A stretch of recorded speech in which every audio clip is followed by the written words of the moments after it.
Hello and welcome. My name is Nightail and this is Half-Life 2. So this is my debut video on YouTube, and so excuse if things are a little bit rough around the edges. And it wasn't even until I finished recording this gameplay video that I noticed. I was like, oh, I've got my mouse cursor in there, but I was like, we'll just roll with it. So for this channel, I plan to do some VR news that I've been following, and some game curation. Honestly, if you didn't really know beforehand, you could swear that this game is a native VR game. And I think one of the reasons for that as well, example here is you have kind of a cutscene, but you don't actually lose control of your character, in this case Gordon Freeman, at all. Which makes sense for a VR title, but back then when you were playing with mouse and keyboard for this game, it was a bit more revolutionary at that time. So yeah, I know I'm a bit late on trying Half-Life 2. It came out in, was it 2004? Was it really 2004? What are we, 2020? 21 years ago. Holy moly. And it looks great. It plays great. And the controls feel fluid. Just shoot these things which are hidden away, and we'll just wait for them to pop out. Where's the other one? Oh, there he is. Yeah. And it's hard to describe because holy moly. These things are just way more scarier when you're playing this game in VR, because they literally come at your head. So I'm playing this on the Quest 3 using Virtual Desktop towards my PC. Took a wee while to get the settings right for it. Oh gosh. Is it there? Oh, it's still flying around. Holy moly. But when you get the settings just right, the gameplay feels flawless. So I'm running this on AMD, both graphics card and CPU. So I've got a 9600X CPU, and we're running the 9070 XT.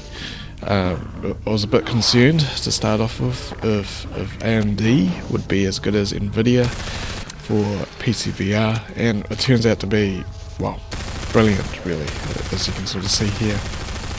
Sort of helps with the fact that because this game is so old, and I'm even quite surprised how good the physics are in this. I've got the crowbar bashing the barrel around. It actually responds really, really well. This is quite surprising.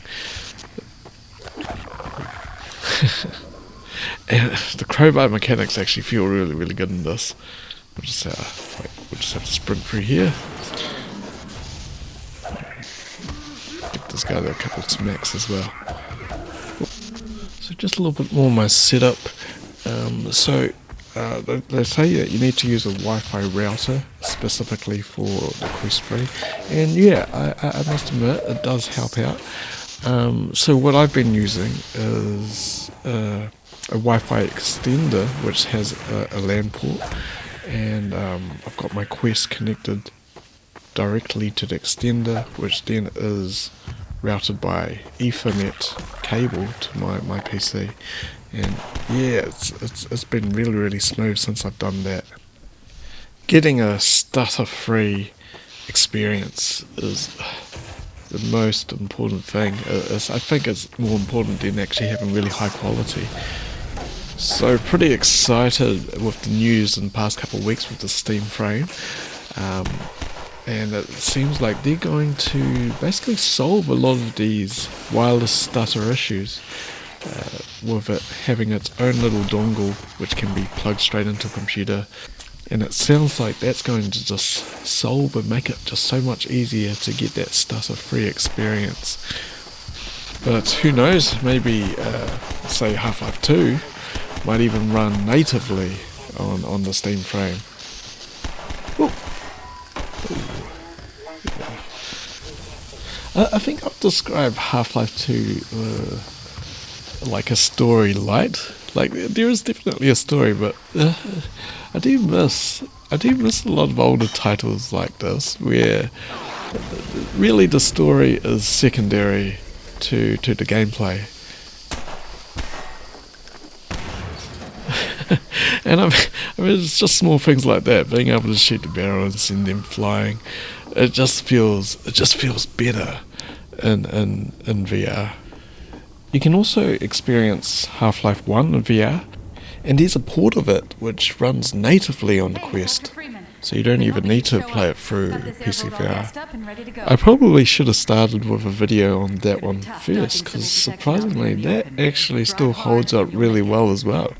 And I was really surprised on the size of Half-Life 1. It was, I think, like 250 megabytes or something ridiculous like that. But you could see that, yeah, the graphics are much more aged over on the original Half-Life. However, there is the Black Mesa remake of it, and I believe they've done quite a bit of it in VR. That's one that I'd like to try at a later stage. I wasn't sure if it was complete yet. Oh yeah, right here. I was just amazed with the physics in this. Being able to basically always pitch the barrel and hit it like a baseball bat.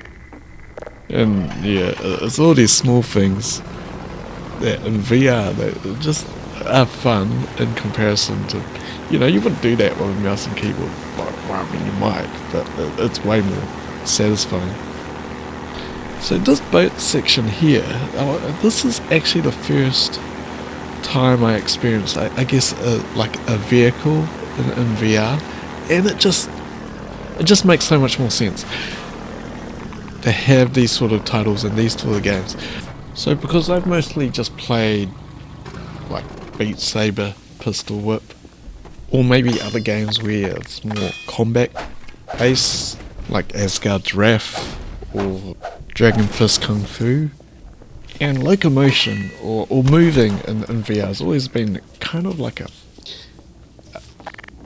imperfect thing, is the best way I could describe it, because you're using your left controller stick to move around, and the direction that you walk is whatever your way is your head is facing. You can also choose to move in the direction of the controller. I think that's where that initial VR motion sickness comes from, is the locomotion's not quite right, or how you move is not quite right. Because when we normally walk or when we normally run, it's sort of based on our hips, not our head. We don't walk or run towards where we're facing with our head or neck. So vehicles work really well in VR because it's locked. The locomotion is locked to which way you're facing, and you can move your head freely just as you normally would if you're driving. So I can see now why the appeal for racing sims or Microsoft Flight Simulator is really right there for VR. So I mean, I haven't tried any of the racing sims or car racing games at all. And well, I mean, when you play games, you kind of get locked into your own little sort of genre, which you really like to enjoy and play. But after playing this, I was like, okay, maybe I'd like to give some of these a go. I'll add them onto my list. And yeah, I mean, when you look at the store out there, there's a lot of VR titles, and not all of them are guaranteed to be great, right? And sometimes I feel like I spend more time just browsing the store.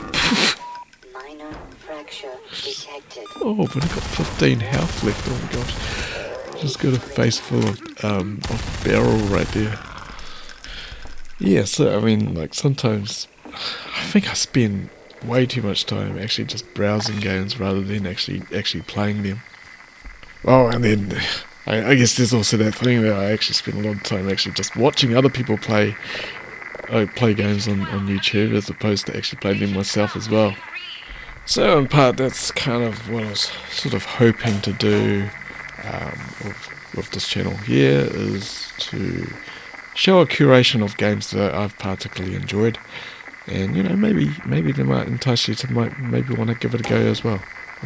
Well, thanks for watching and listening, and we'll see you again soon.